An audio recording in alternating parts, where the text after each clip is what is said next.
What's happening? Another Thursday edition of the Squad Show. You got me, Luke Inman, at Luke_Spinman. On today's episode, we discuss how in the world do you stop a suddenly fully healthy Lamar Jackson and this Ravens team on Sunday? Hey, this is Arif Hasan from WideLeft.Football. I ask, is there really ever a truly healthy Lamar Jackson? And I'm Luke Braun of Locked On Vikings. Mobile quarterback that likes to throw over the middle? This should be fine. Skol! It's the Viking Squad. Everything Minnesota Vikings, every week. Breaking down all the big hits and game-changing plays from the land of 10,000 lakes. The way only the Locked On Podcast Network can. It's time to gear up. The Viking Squad Show starts now.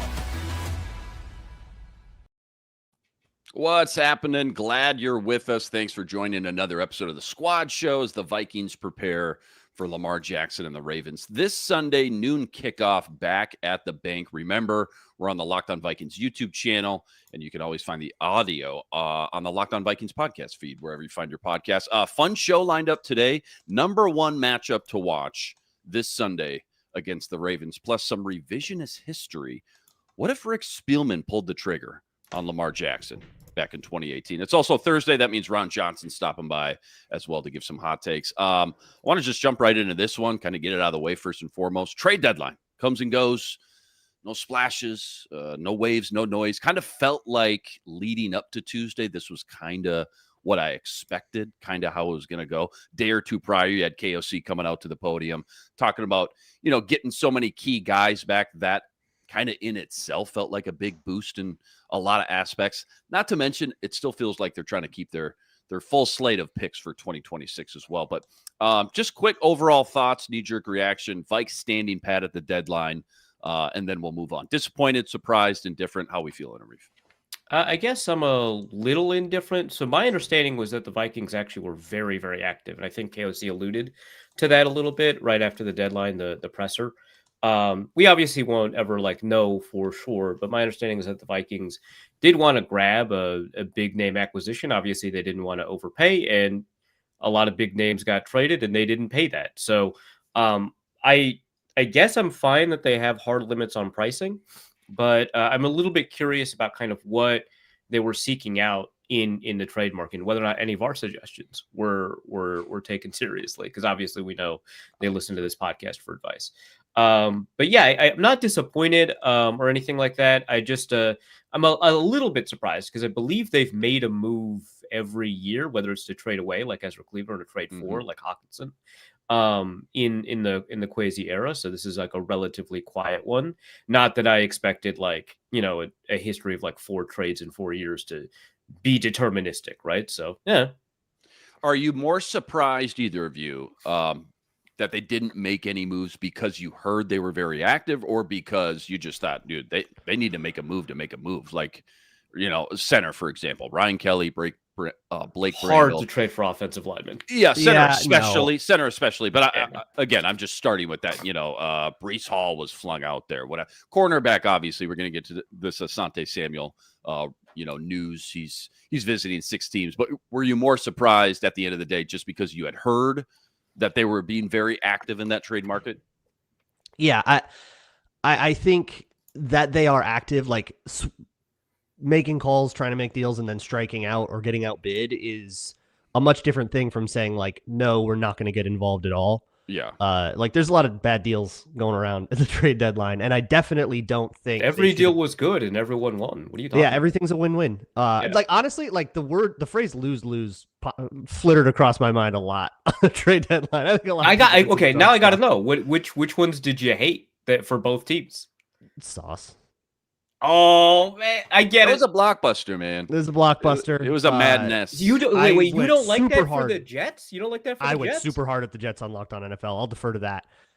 Interesting. Hey, well, yeah, plug. Yeah, listen to Luke Braun on not the first time they've traded a D-back for 2 first-round picks and then blew it. They were right on the Jamal Adams trade. What are you talking about? They were correct. Get rid of Prez. Surely this full teardown will save them. This time it'll happen. No, but look, there's you can't make a bad deal if you don't make the deal. So I think that's That's all right. Coward. Well, just real quick, what didn't you what like? I'll push back on is what the did idea of you they hate? got to make a deal to make a deal. No, they don't. Make a deal if you like the deal. If you don't like any deals and you don't make any, that is a perfectly viable option. And I walked into the trade line going, man, I kind of hope they don't do anything stupid here, and they didn't. So that's fine. Poor Breece Hall, by the way.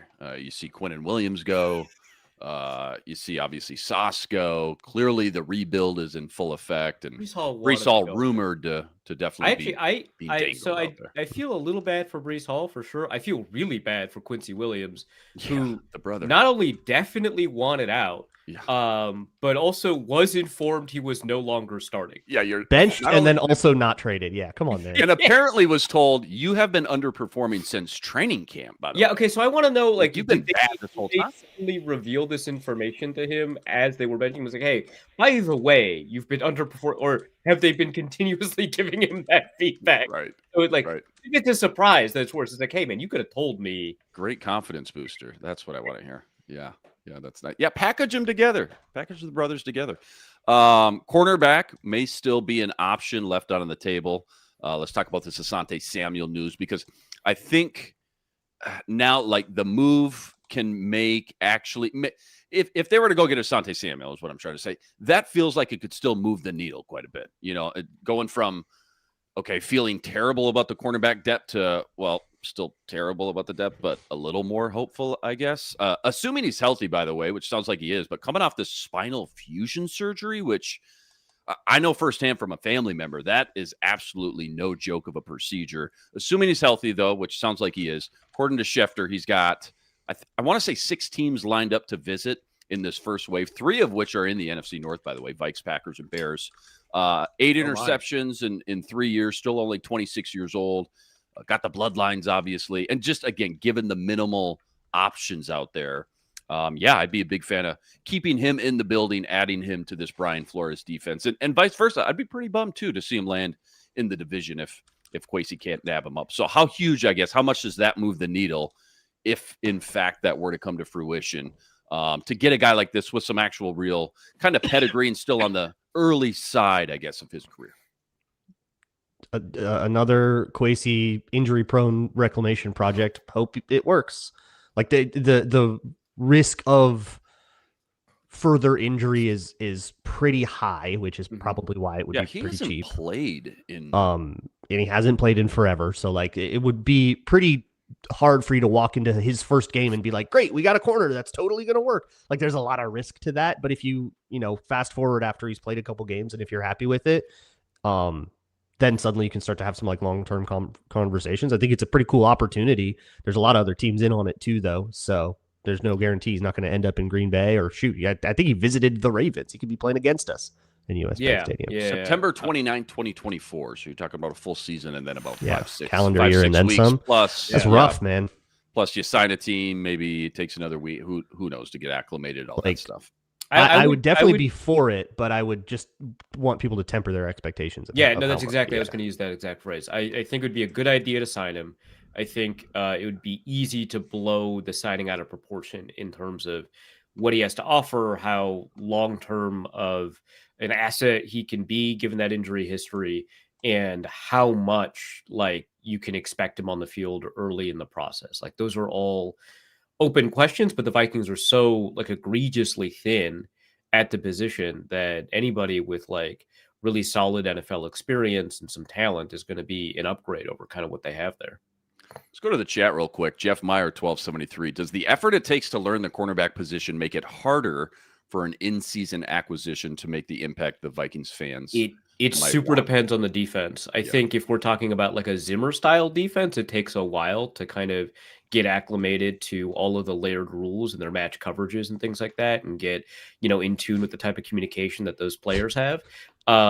Whereas if you're just playing like in the Steelers defense, you could do it right now, right? Like it's so different defense to defense. My understanding of the Flores defense is that it looks a lot more complicated than it is to actually learn as a player. So it might be a little bit easier to get started, maybe not immediately, but to get on the field relatively quickly. Yeah, now that this is as long as you can go trigger ahead. downfield and be physical and tackle, that's what you have to do. The world of corner in Flores' defense is a lot less cerebral than what it was in Zimmer's defense. It's a lot less thinky, a lot more reactive. So trigger downhill, make your tackles hit. But you could still like absolutely take a little bit of getting used to there if that's not the way you played before, which I'm not familiar with Asante Samuel. Well, we'll get into the biggest matchups this Sunday versus the Ravens here in a few minutes. But now that this is the roster in place now from here to the end of the year, what is, and I know we've touched on this week to week, game to game, because there's been so many injuries, but what is your biggest area of concern or weakness on the roster? Because this league is all about attacking your biggest weakness, right? Finding the mismatches, exploiting them on a week to week basis. You're only as good as your weakest link more weeks than not. Is it center, cornerback, depth somewhere else? What's the spot we're going to have to sit here and talk about as an area of concern from now until late December? Can I just say tackling? Just in general. Taylor in the chat says like, how is Asante Samuel's tackling? The tackling has been horrifically bad, like a lot. So if he is good at that, and you could help that out, but just kind of generally, I don't know if it's a position group, but like the Vikings miss a lot of tackles. They tackle high, they go for the ball a lot. Flores has even defended this on the podium and said like, I'm okay if we're, get dragged for a few more yards, because if it leads to a fumble later, like that's going to ultimately be a positive thing. But like he said that he was like, yeah, I don't mind if they miss one because they were going for the ball. He said it after the Bengals game. Oh, well, okay. I'm going to give him a little bit more leeway on that one then. Yeah. Well, yeah, he made sure to time it when it was a popular move, a popular thing to say. But it's definitely annoying to see them just get dragged. Like the Laporta touchdown at the beginning of the Lions game was like hugely frustrating because they all tackle high, or they do the thing like all the D-backs do right now where they just try to like cut down bigger players instead of wrapping. They just throw a shoulder at them and then they just bounce off because they're little boys. Yeah. Is there one guy that birthday just boys. jumps out? Theo Jackson is the guy, just from bad angles from the Pittsburgh game. Oh, it's everybody. It's Theo, it's Rodgers, it's Murphy, it's the linebackers, it's Grenard. I mean, it's everybody. It's really, really they're bad at it. Blake Cashman's good at it. It's a guy. It's kind of funny because like, Eric Wilson is doing a really great job of getting to the ball carrier and then not doing the thing once you get there, right? And there's its own like frustration added to it. So even players that have been positives and good defenders for the Vikings have struggled to actually kind of complete the process at the tackle. That said, like from a position group perspective, I just think that like the secondary in general, right? And I don't even just mean from a talent perspective, which has its own, like I don't think we're getting as much as we kind of hoped out of Isaiah Rodgers, or certainly not out of Jeff Okudah. But on top of that, like Okudah's contract is up, right? Tavir Thomas, technically his contract is up if he doesn't get cut before then. Harrison Smith is probably gonna retire, right? Like there's just like a lot, and then you do want to see if you can get competition for Theo Jackson, right? You do want to see if you can get some competition for Isaiah Rodgers next year. Like these are all areas where the Vikings need to invest quite a bit. Add in the fact, right, that you've got like a really old defensive line group and you want to get younger and all of that.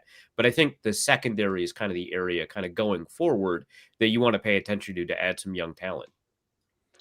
Theo Jackson was a DNP yesterday. By the way, if the injury report comes up while we're recording, probably shout that out. Let me know. But Theo Jackson, DNP, Josh Oliver, Aaron Jones, Jeff Okudah, and Harrison Smith, who had a rest day. Harrison Smith was rest, yeah. Yeah, Jones sounds like he'll be a go, though at what capacity, what restriction, snap count, I'm sure at least to some degree.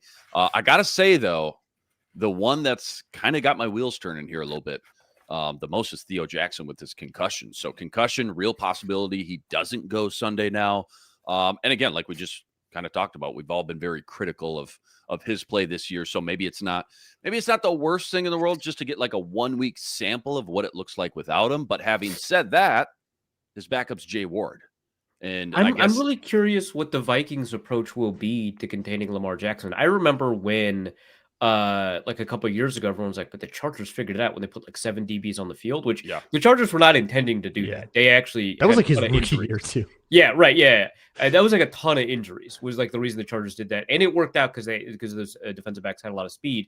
But like since then, like not a lot of teams have employed that. very successfully. That is not actually the turnkey solution to it, but it could be something that the Vikings explore. I wouldn't be shocked by that. They can't do that if someone like a Theo Jackson isn't healthy. So I don't know how much of that might be like addition by subtraction if they really think that kind of like a 3 safety set might be better for them in terms of containing. And of course, though that has all changed since Derrick Henry was the complimentary back to Jackson. Absolutely. Versus you can't go 7 DBs when you got the king back there for sure. I mean, Luke, what's your kind of 2 cents on that? Is Flores going to have to dial back his 3 safety looks, you think, try to limit the amount of snaps? You got Jay Ward out on the field if that's the case, or what's the alternative? Like more base, more nickel, more dime? That's just kind of where my head's going, I guess, after just scanning that initial kind of Wednesday report.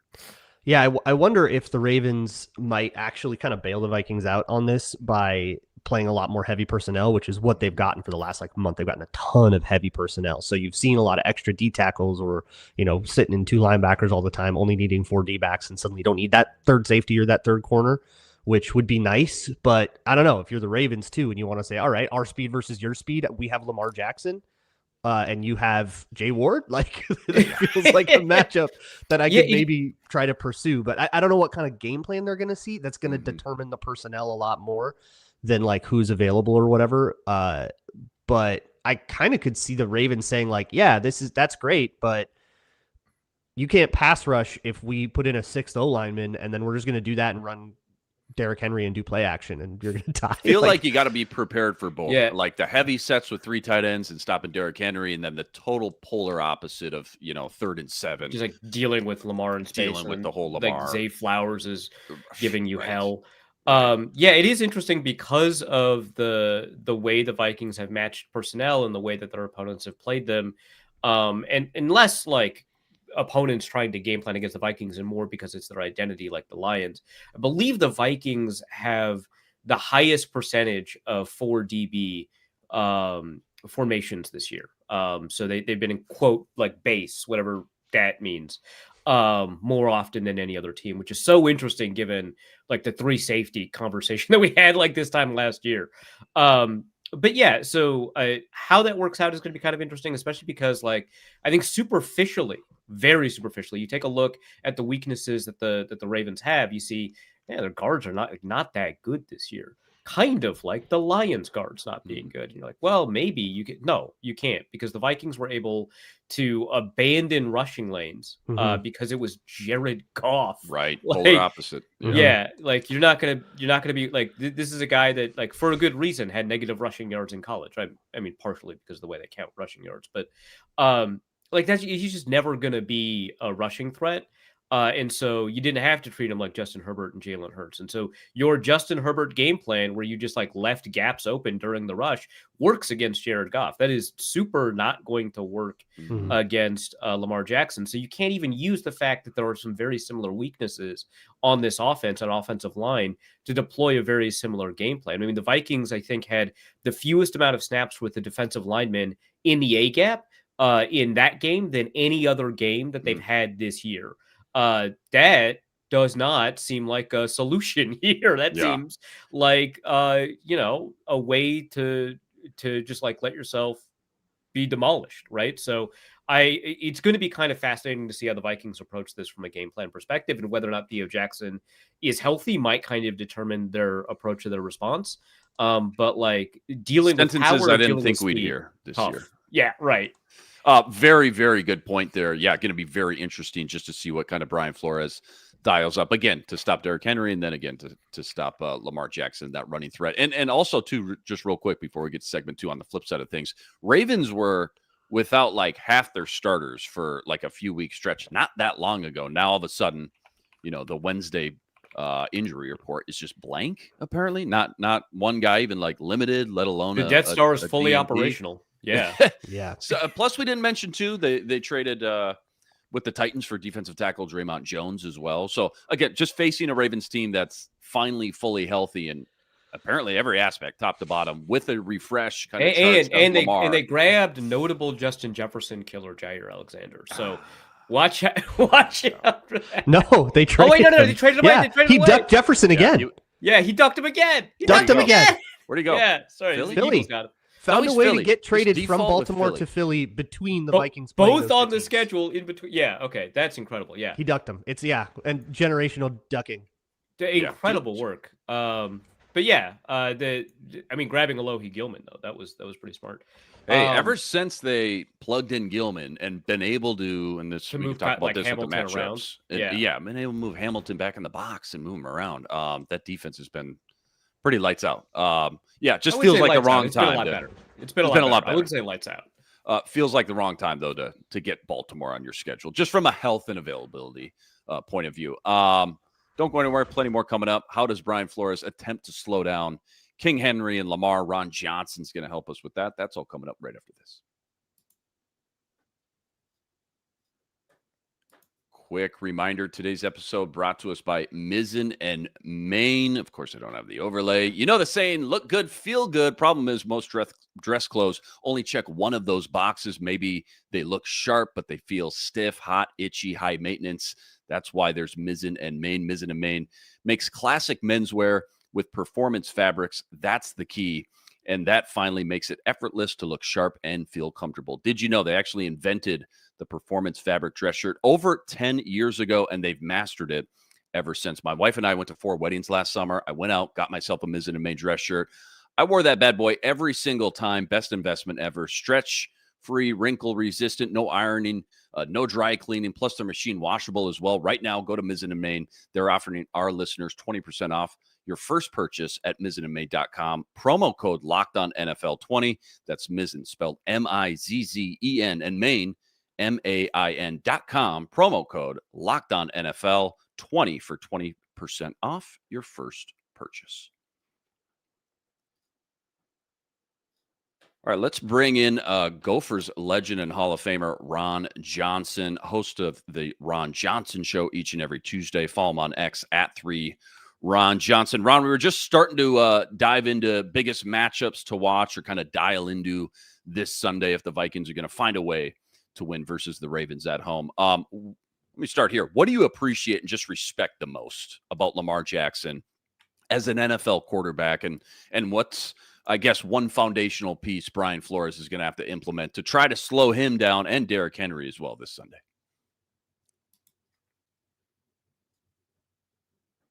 There he goes, Ron Johnson.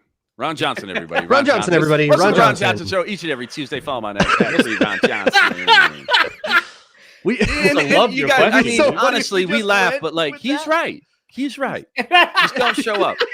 Just don't show up. You know. Ron sometimes Johnson. silence is the best I'm take. not hearing anything. Oh, Uh-oh. okay. All right. Ron's All working right, on some well- technical difficulties. Just shout it out if you figure that out, Ron. There we Let's go. get it. Oh, okay. Hey, There he look is. at that. There he Hey, is. Ron. Check How we 1 2. doing? Check 1 2. Had a Live beautiful production. Had a beautiful intro for you, Ron. This was just It was Hall of no, Fame it one, wasn't. and it's a shame he can't repeat. I don't know what was going on. It was showing the microphone, but I couldn't hear you. guys. Audible. But there we Audible. go. Audible. Yeah, we were just diving into the biggest matchups to watch, or kind of dial into this Sunday if the Vikings are gonna pull this one off versus the Ravens. I just want to start at the top. What do you love about Lamar Jackson the most? What do you kind of respect about his game as an NFL quarterback? And then what's one thing Brian Flores has got to implement to slow him and Derrick Henry down? I don't think you can slow him down, but you gotta spy the quarterback. So especially in third and long situations, I know the Chiefs a couple of times I saw it went. I don't know what they were playing, but some type of drop where they dropped the backer back, and I don't know if he was supposed to spy, but he just was he's like back by the sticks, so like 9 yards from the line of scrimmage, and there's just too much space to give Lamar Jackson. And so the one thing I love about him is that even in 3rd and 9. If you play some type of 2-man where your DB's backs are turned and nobody's keeping an eye on the quarterback and contain gets knocked down, he'll give you 12 yards. He can give you 15 yards.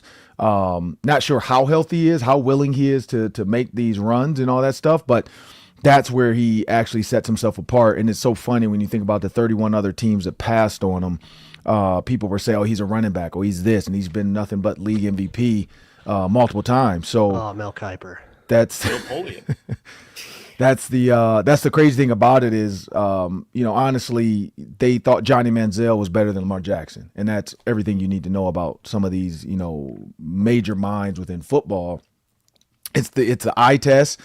Sometimes it's figuring out the way people play, and sometimes it's when you figure out who can move the best. And they thought Johnny Manziel moved the best with the ball, but then also throwing the ball. Lamar Jackson's just an absolute weapon. And Derrick Henry, on the other hand, them together kind of gives you a real true RPO situation where, and I don't even know if it's an RPO, it's a read option where he can hand it off to Derrick Henry. He can run it. His play action with Derrick Henry makes all the DBs pay attention, because you don't want to tackle Derrick Henry 10 yards down the field. You want to catch him in between the tackles.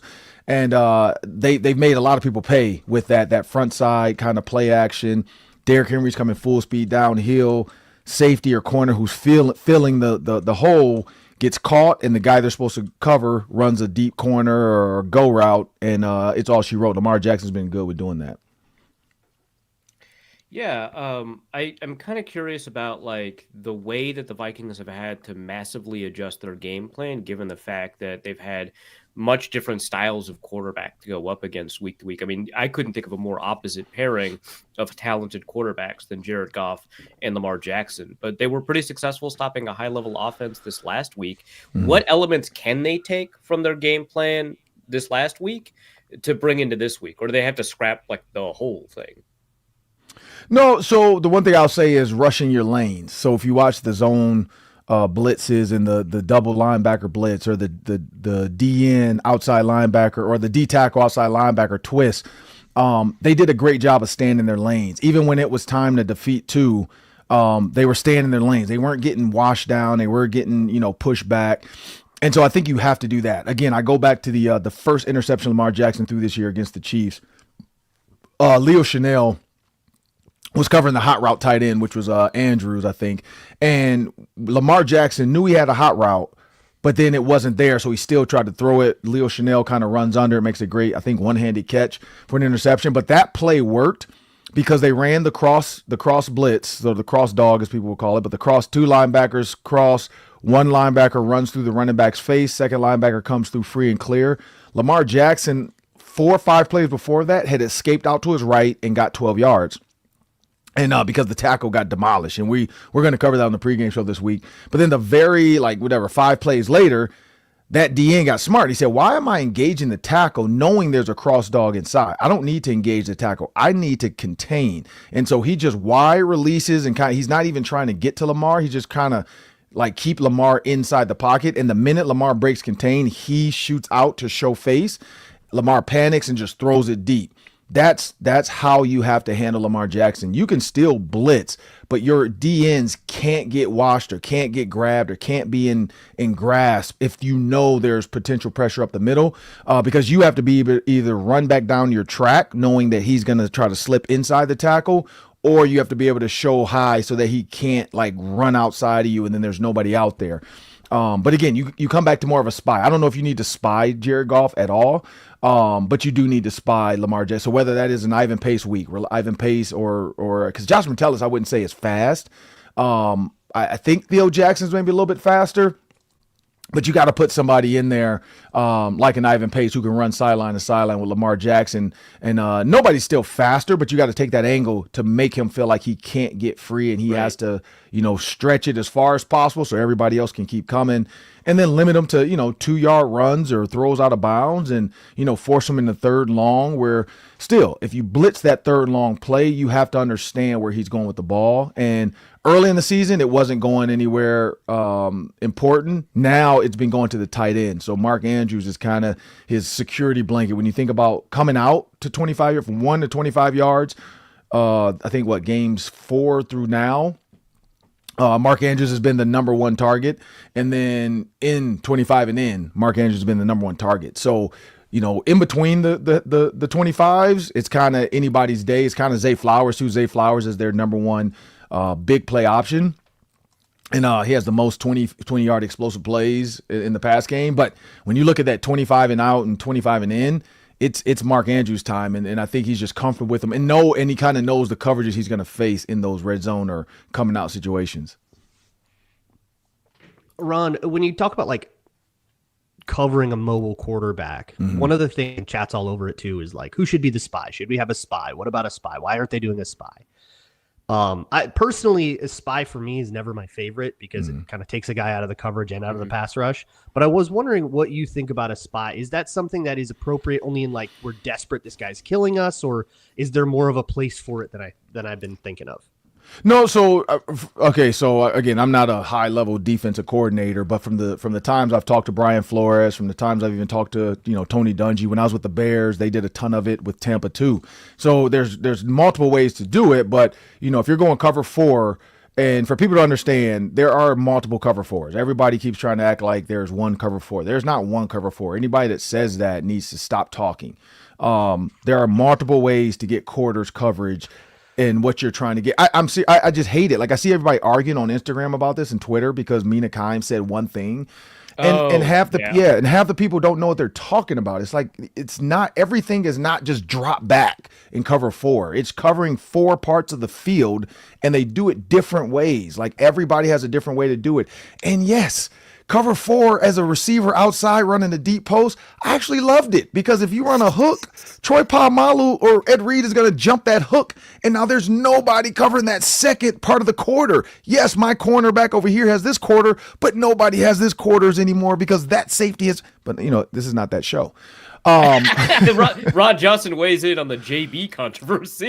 It's just annoying that people want to argue about it without actually just sitting down, having a conversation and watching film together. Like, if you were to do that, you would have a defensive, like, just have Brian Flores explain it. He can explain it 10 times different, and it's going to look different every single time Brian Flores draws it up, but it's still quarters because he wants 4 parts of the field covered. The one thing I hate about quarters, by the way, too, and since Arif wants me to say it, I hate when guys cover grass. If you have the fourth quarter and you just run back and there's nobody back there, roll your zone. Watch the Chiefs. I think it was like the second quarter, like 14:57 to go, Chiefs Ravens. They were in some type of drop. 2 of the linebackers and 1 of the corners, safeties, I think, run backwards, and there's nothing to cover back there. They all just run to their left because they were told to go cover that area. I know their coach probably looked back, the Chiefs coach probably said, hey, what are y'all doing? Why would you keep backing up and there's nobody running the route? Mark Andrews ran like a 7-yard route and nobody covered him. So I know they were all like, wait, none of y'all thought to stop and just cover the tight end that stopped running? Like, he's not running the seam. Why are you still? So, okay. But anyway, so back to Lamar Jackson. That's my point. You can't cover grass with him. I think a spy gets named wrong. I think a spy is covering an area. So you want to, like, if you go quarters and your spy has hook flat, if there's somebody migrating and this quarterback goes that way, you can kind of move to that area to make him think you're covering that flat or hook. And then the minute he gives up, then you're the guy. Like, you are keeping an eye on him and your zone. Is that hard to do? Yes. But watch what happens when you don't watch Cooper flag backside and you get caught with an alley-oop. You got to keep your head on a swivel in every sport. Basketball is one of the worst because you can get dunked on if you are in the backside of a zone. So it's the same thing in football. There's no reason to just run out and cover the hook if nobody's running a hook. There's no reason to just run to the flat. I hate to bring his name up, but Ivan Pace, I forgot what game it was, but it was this year. He's like in the hook, and instead of him just staying close enough that if the ball's thrown, he breaks it up, he like runs over and like touches the receiver. Like, he just puts his hand on his shoulder.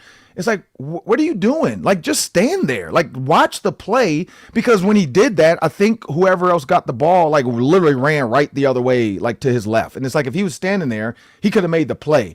So, yes, Luke, I think they should spy, but I think the spy also should have a job. Like, his job can't be you watch Lamar Jackson and watch nothing else. It has to be you are covering the back, out the back, because most of the time these backs are going to stay in versus the Vikings. You're covering this back if he happens to go, but if not, worry about Lamar Jackson and then watch the hook, watch the curl, watch guys coming inside that you can try to make a play on. There's no reason to just stand still with the quarterback. Kind of move around and make him think you're covering somebody else.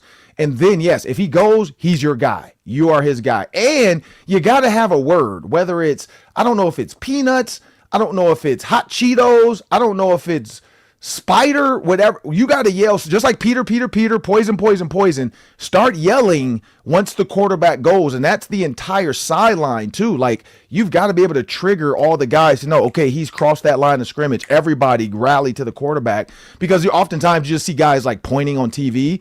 Like they can't see that. Like you got to yell to the guys to know he's going. Like. Because when you see I yell at the TV, would that help?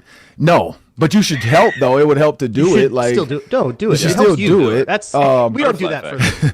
But I've seen that a lot where they do that. Where so the spy, Luke. Yes, I think there's a way to get to it in quarters. For instance, everybody has a fourth of the field, but it's what are you trying to get out of this quarters? Are you bracketing number 2? Right. Are you trying to? Yeah, where like it's Mark? Because honestly, in my opinion, I think you have to watch Mark Andrews. Like if he's in the slot and Zay Flowers or Rashad Bateman motions out, they're trying to make you like they're trying to give it up and say, okay, are they in man? Yes, they're in man. Okay, now who has this route? Who has this guy? Who's covering Mark Andrews? That's when you kind of show quarters, and then you drop down late and you bracket him, and then you let Bateman and well, I don't know, I guess Byron Murphy on Zay Flowers. But Bateman for sure can be covered by. I'm guessing Okudah's not going to go, so whoever's next, like that's where what's his name? No, the corner Asante Samuel. number 2. Isaiah Rodgers. Isaiah Rodgers, yeah. So like with Isaiah Rodgers on Zay Flowers, I don't see a problem with that. I guess maybe. And then you go Byron Murphy over Rashad Bateman, but you got to kind of bracket with a safety and then the nickel with your tight end. And so, that's a question is, can Theo Jackson cover Mark Andrews to affect it? Or is this going to be more of a Josh Metellus on Andrews? Like you have to watch him because weeks 1 and 2, he didn't do anything for this offense. And then as of late, he's been killing it. Ron, before we let you get out of here, final prediction, maybe a key impact guy. You just talked about cover 4, quarterback spy. You talked about the cross blitzes. DNs are going to be really important.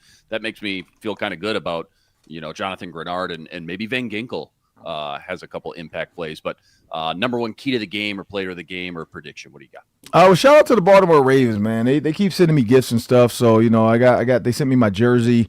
It's like a placard or something. I don't know. And it has like a little stand. So shout out to the Ravens for that. And I did a couple. They're trying to make you a double agent. They're like, hey, they are. They want me to meet them in the tunnel and kind of tell them, who's hurt, who's not going to play today.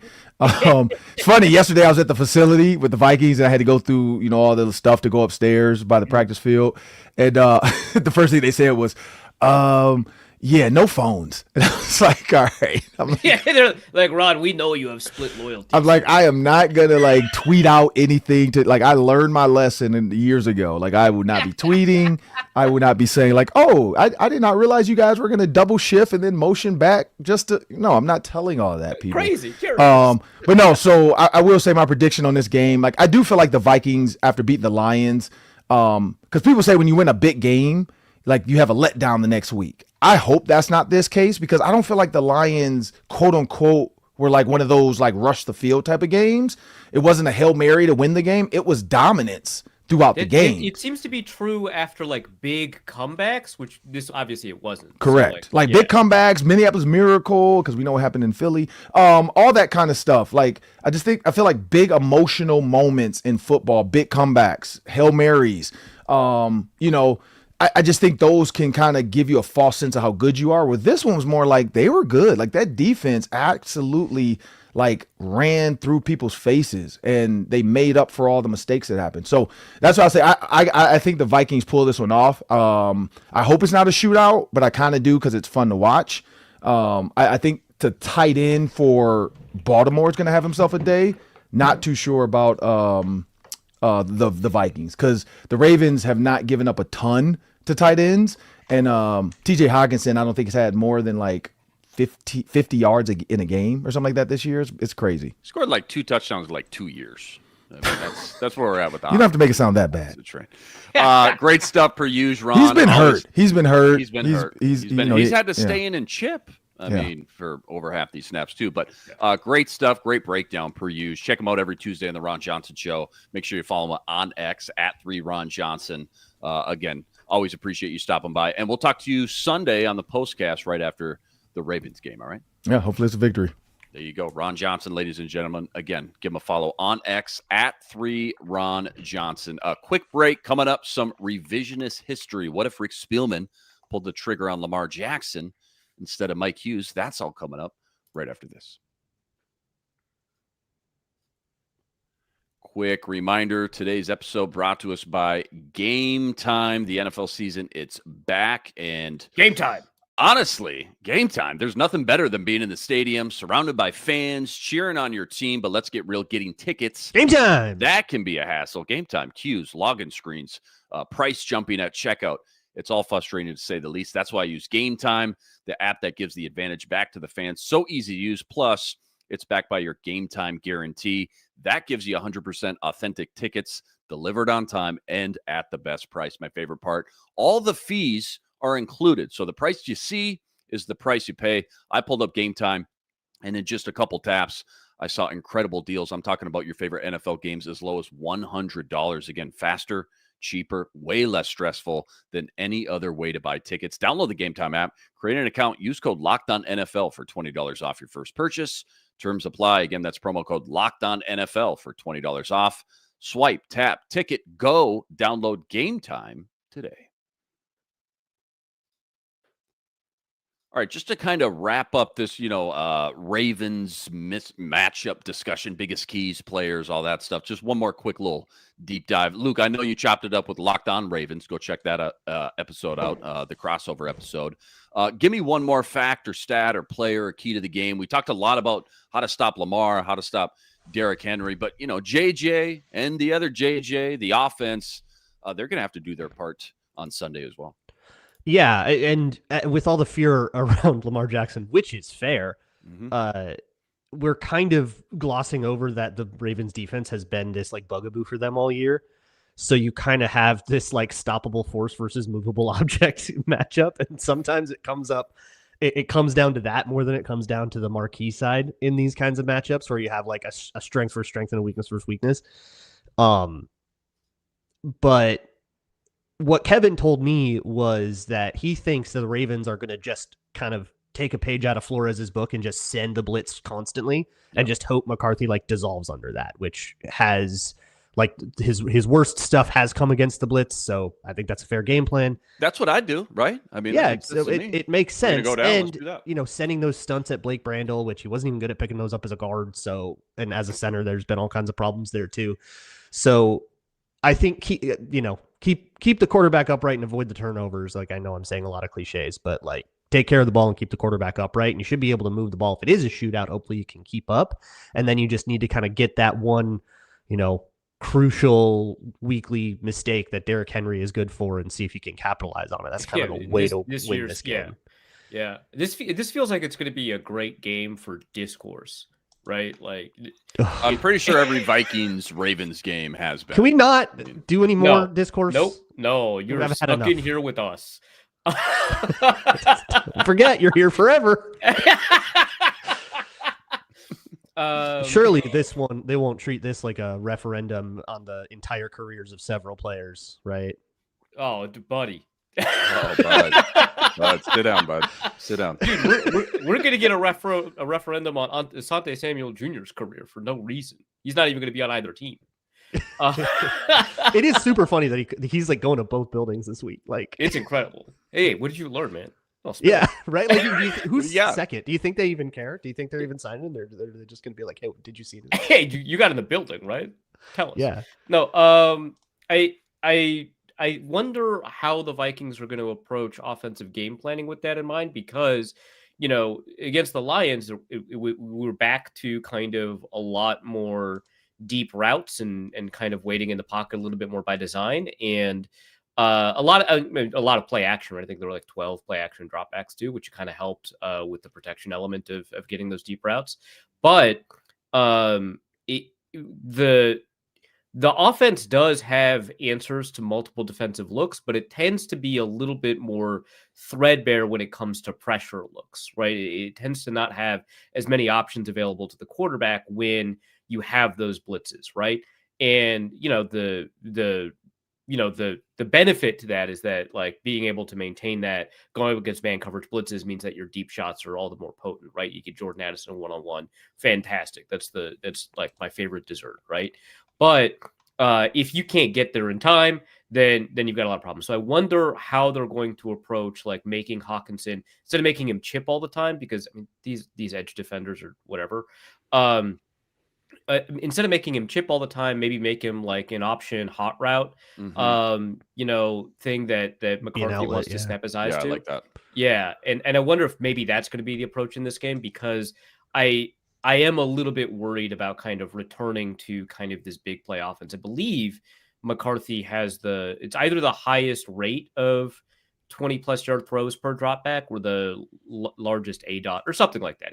He's throwing it deep, and this Lions game was kind of like a big like return to big deep ball. So I wonder if that's going to be something they think is going to continue to be available to them. Yeah, one of the things Kevin Yeah. gave me too about the defense and like some of the struggles that they've had is that they play over the top of everything. Like they play super, super soft coverage. It's kind of similar to how we would have described like the problems we were having with Donatel. Like everything is so soft. Every completion is uncontested. So if you wanted to, you really could be a 6 yards, 6 yards, 6 yards kind of offense, but you have to be able to, consistently execute, which that obviously is the challenge. Yeah. So I think, and I think that does kind of encourage O'Connell to go against his base instincts of calling a shot play every time, because they're going to be over the top. They're going to have brackets on Jefferson and Addison. Like they're going to have everything capped. And so you're going to have to kind of be willing to be a sort of dink and dunk offense a little bit. And then you get to move the ball, and that's a great way to defeat the blitzes too. I think a beat writer should ask after the game why they went to a dink and dunk offense and see if Kevin O'Connell is disgusted with his own game. I think you should Let's find out how personal this is. Yeah, I think we should do that. Let's see if it's just you. Well said there. A lot of good, juicy matchups here to think about as we get primed up for Sunday versus Lamar and the Ravens. Let's just jump back in the time machine real quick here. Have some fun. We all remember where we were. Rick Spielman passed on Lamar Jackson. Subsequently, Mike Zimmer obviously bullied him in the corner of the war room. You got to take another cornerback. Mike Hughes is my guy. I think back to that draft, and Lamar was such a wild card, that draft. You had your big four quarterbacks at the top, Baker, Darnold, Allen, former Viking great Josh Rosen. Never forget. Right. But Lamar still could have went. That's right. I mean, Lamar still could have went like top 12, top 15. I don't think anybody would have been shocked just because of the position, quarterback, and then the tools. Dude, he could have gone top 1. I wouldn't have been shocked. That was a weird quarterback draft. Yeah. Ultimately, though, obviously he free falls right in the lap of Ozzie Newsome, trades up to the 32nd pick. His last year, by the way, of the Teddy pick, by the way. I just want to the Teddy pick. Yeah. And grabs another Louisville kid. There you go. Now, hey, I got a gauntlet of misses on my draft resume. Josh Allen being one of them. I thought he was terrible down at the Senior Bowl. Brian O'Neill, I've gone on record, but I feel like everybody gets grace for their Josh Allen. We were all wrong about it at some point. Appreciate that. Yeah, that's fair.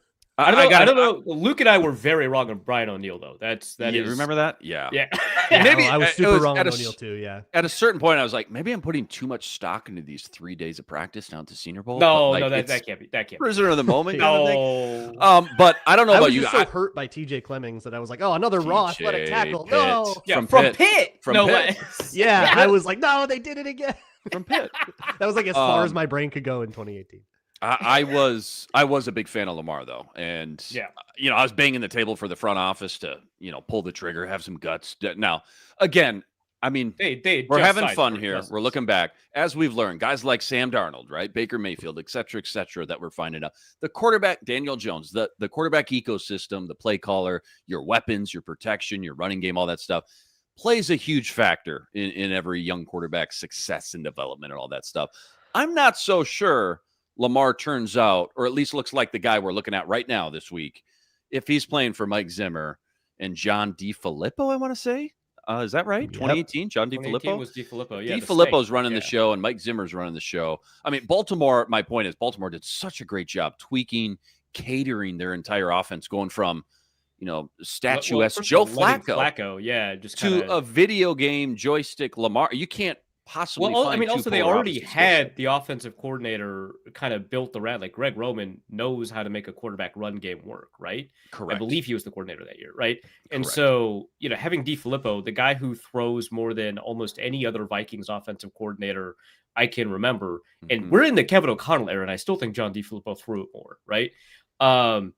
That's kind of an interesting pairing that you would. Yeah. But I also imagine they would have hired a different offensive coordinator if they thought they Right. might grab a quarterback in the draft, and if Lamar That's true. Jackson kind of. So how hypothetical, what can we kind of tease out is going to be here if they don't sign Cousins if they also want a quarterback. That's the because whole we've thing, right? already Yeah. learned that the Vikings are very honest in their dealings with Kirk Cousins about whether or not they're going to grab a rookie quarterback, right?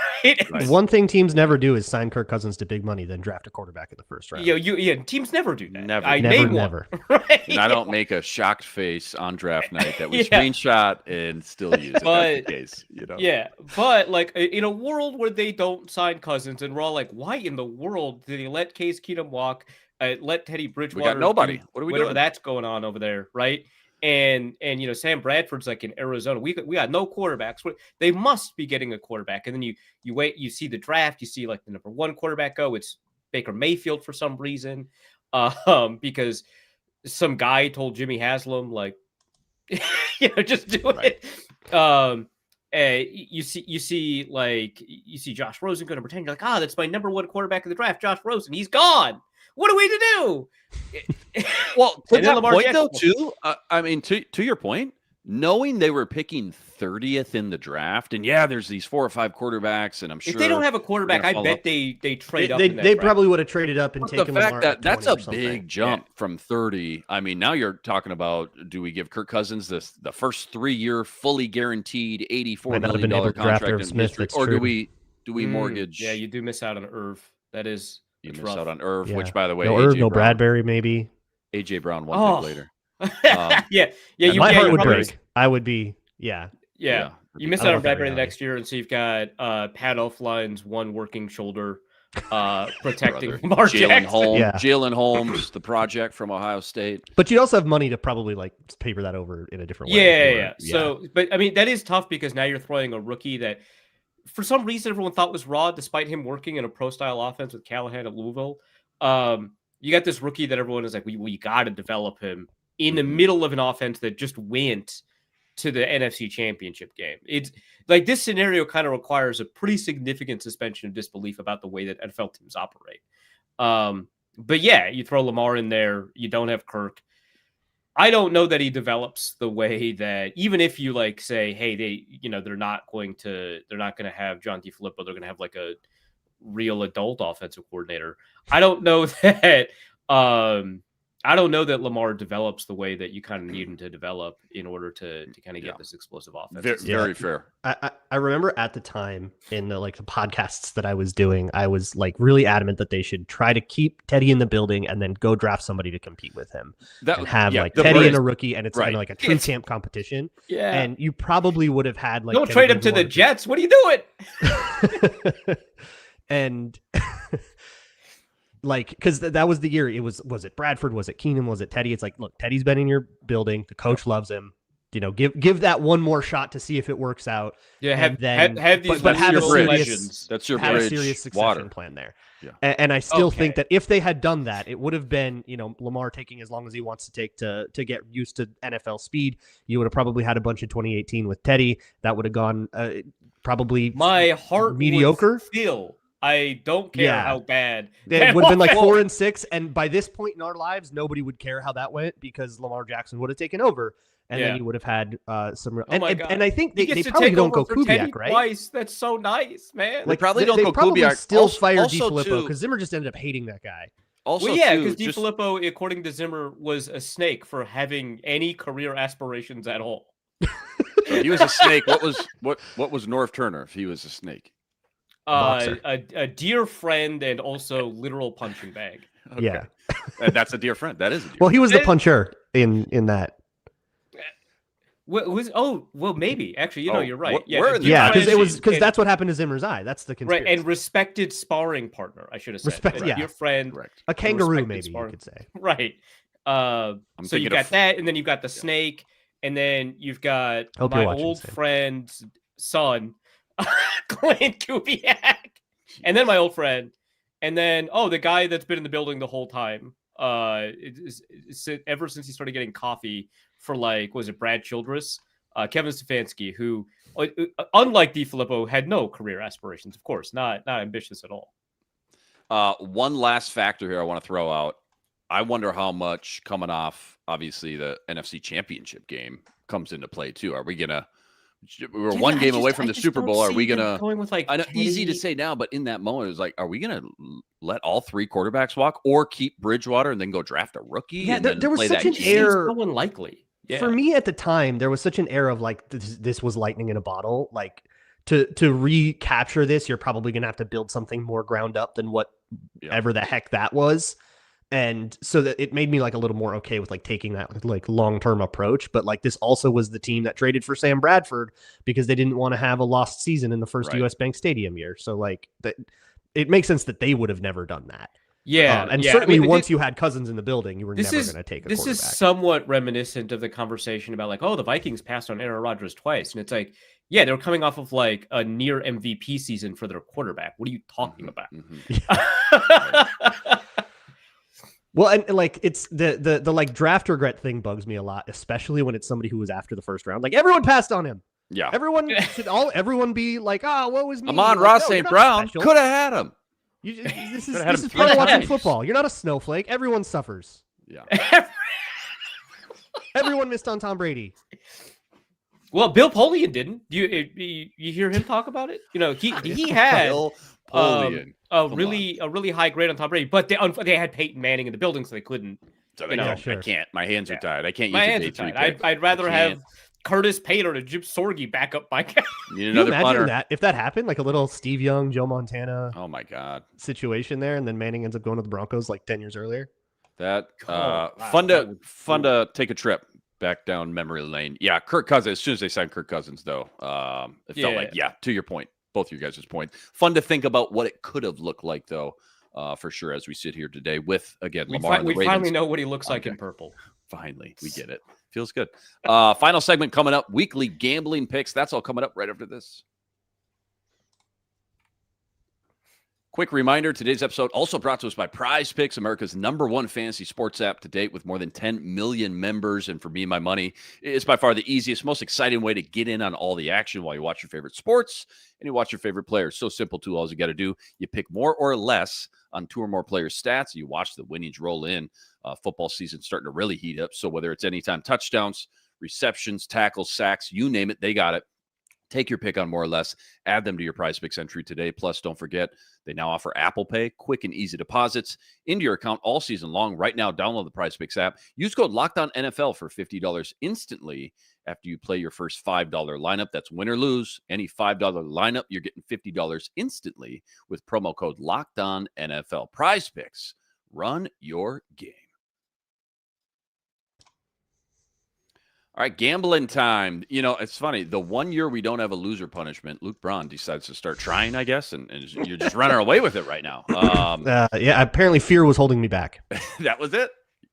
Arif, you're the closest to catch him in second, and then I'm sitting here in third in the red, and Sam's sitting at the bottom. And if I'm in red, he's in deep, dark blood. Yeah, he's about to right get now. knees broken. Yeah, Negative. he's in Burgundy. I Yeah. kind of want to know where you were going with that. Yeah. He's in get a fake passport and flew to Portugal. Yeah, born identity stuff. Born Yeah. identity stuff. Negative. He's gonna 3,000. wake up on a fishing vessel not knowing who he is. That's why he's not here, by the way. Yeah, he's like, I speak Senegalese. I had no idea. I didn't know that. Is that a scar I feel? What happened? Yeah, what is that? The tracking device in my Yeah. rib cage. Arif, Braun, Sam, Inman. That's your order. Lock of the century this week. What is it, Arif? Lock of the century. Lock Think of the about it. century of the week. We got. We're giving George- money away. Yeah. I'm taking. I'm acting as if I'm the winner because I don't trust Luke Braun not to screw this up. So, It's gonna- really good because I still got some max bets left, and Yeah, the blinds only go up. The lead is not as big as it looks. So I'm gonna take Jordan Addison 40 plus. I believe his over-under is like 43 or something like that. But I'm just taking 40 plus and minus 174 at the smallest medium bet. That's 400. Smallest medium is 400. Okay. I'll take that then. Okay. Addison might be a hot ticket item today. Braun. Well, the strategy that has worked for me is betting on the Vikings to do bad things. And one of the bad things that I think they are going to do is let Lamar run all over them. So I'm going to take Lamar over 37.5 rushing at the smallest. I'm still trying to get rid of my max bets. I still got a few left. So smallest max. Is that what you said? Which is 700, I think. Yeah. Oof. Yep. Yeah. And that's at minus 114. Minus 114. Now, Sam texted me his 2 bets, and I think one of those may have got poached, but the first one's still up and active. Hawkinson over 3.5 receptions, parlayed with McCarthy 2 or more touchdown parlay. Arif, I think you looked that up. Those odds were 247. Yeah. 247. And he's going, by the way, I didn't tell you this, he's going $500 on each at plus 247. I'm going Ravens to win by 1 to 6 points. I think this one's close, but Lamar too much. Those, man. I'm addicted. Lamar too much. Ravens are fully healthy. I'm going max min $700. That's at plus 260. And then I'm going to come back with Addison over 47.5. I know you took 40 plus. I'm going to take 47.5. He was close to this. He was close to a huge game last week. He dropped that dime in his hands. That would have been a touchdown, but 47.5 could be a shootout. Feels doable. Another max at 700 at minus 114. Back to Sam. Now his other parlay, Lamar over 37.5 rushing yards and Zay 5 plus. He's going to have to tweak that somehow, some way. We'll ask him after the show what he wants to do. Maybe it's just Zay 5 plus receptions, but it feels like he's on a big parlay kick. So we'll update that later after the show. Back to Braun. That would be Sam's advice: whenever you're in a deep hole, just bet parlay. Just chase your losses. Parlay. Yep. Can't win a 2-leg, do a 3-leg. What was the Zay Flowers bet that was in his parlay? It was 5 plus receptions. 5 that plus was parlayed with receptions. Okay. Lamar rushing 37. Are you just gonna do that? No, I'm gonna take Zay Flowers yards over 64.5. We'll do the same 700. I believe that one's also minus 114, but let me double check. Zay Yep, it is. over what's the yardage? 64.5. 64.5. All right, round us out here, Arif. What do you got? I am really enthused by the Lamar Jackson rushing potential here, so I'm going to do Lamar Jackson 50 plus rush yards. Woo! At plus 188 at the minimum. Plus, what is it? Plus what? 188. 188 at the minimum? Yeah. Minimum $100. Minimum. Wait, the minimums are that low? Hell yeah. $100. All right. Punch your tickets. They're locked in. Lock of the century. You don't need to thank us. Just continue to show up, like and subscribe. Always a lot of fun with you guys. Huge shout out to all the everydayers. I would like to thank you. I think. Yeah, if they got time. You know, huge shout out to all the You're everydayers still out here there in the that chat. always make us your first listen. All you guys coming in the chat with us as well from show to show. Go check out Luke, Locked on Vikings, each and every day. Arif always ripping it up over at the Wide Left Substack. And then again, check out Ron over on the Ron Johnson Show each and every Tuesday. Thanks for watching. Thanks for listening. Again, make sure you like and subscribe. We'll catch you back here Sunday afternoon, immediately after the game. But until then, thanks for joining. We'll catch you next time.